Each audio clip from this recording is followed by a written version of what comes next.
ഇന്ന് ഏപ്രിൽ 25 ലോക മലേറിയ ദിനം. അനോഫിലസ് വിഭാഗത്തിൽപ്പെടുന്ന പെൺകൊതുകുകൾ പരത്തുന്ന രോഗമാണ് മലേറിയ. മലമ്പനി, ചതുപ്പുപനി അഥവാ മാർഷ് ഫീവർ എന്നെല്ലാം ഇത് അറിയപ്പെടുന്നു. പ്ലാസ്മോഡിയം ഇനത്തിൽപ്പെട്ട പാരസൈറ്റ്സ് പരാന്നഭോജികൾ മൂലമാണ് ഈ രോഗം ഉണ്ടാകുന്നത്. ഈ പാരസൈറ്റ്സ് മൂലം ഇൻഫെക്റ്റഡ് ആയ കൊതുക് നമ്മെ കടിക്കുമ്പോൾ അതിൻ്റെ തുപ്പലിൽ അടങ്ങിയിരിക്കുന്ന രോഗാണു നമ്മുടെ ശരീരത്തിലേക്ക് പ്രവേശിക്കുന്നു. കരളിനെയാണ് ഇത് ആദ്യം ബാധിക്കുന്നത്. അവിടെ വെച്ച് അത് വളരുകയും പെരുകുകയും ചെയ്യുന്നു. പിന്നീട് നമ്മുടെ റെഡ് ബ്ലഡ് സെൽസ്, ചുവന്ന രക്താണുക്കളെ ബാധിച്ച് അവയെ നശിപ്പിക്കുന്നു.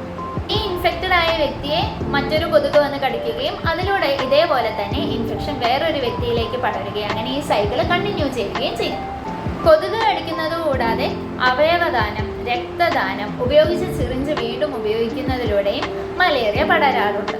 വിറയലോടുകൂടിയ നല്ല കടുത്ത പനി, ഇടവിട്ടിട്ടായിരിക്കും പനി ഉണ്ടാവുക.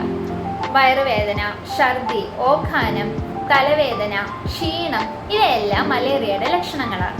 കൊതുകിലൂടെ പടരുന്ന രോഗമായതുകൊണ്ട് തന്നെ കൊതുകിനെ തുരത്തലാണ് മലേറിയ തടയാൻ നമ്മൾ ആദ്യം ചെയ്യേണ്ടത്. കൊതുക് വല ഉപയോഗിക്കുക, മൊസ്കിറ്റോ റിപ്പല്ലൻസ് ഉപയോഗിക്കുക, വീടും പരിസരവും വൃത്തിയായി സൂക്ഷിക്കുക, വെള്ളം കെട്ടിക്കിടക്കാനിടയുള്ള സാഹചര്യങ്ങളെല്ലാം ഒഴിവാക്കുക.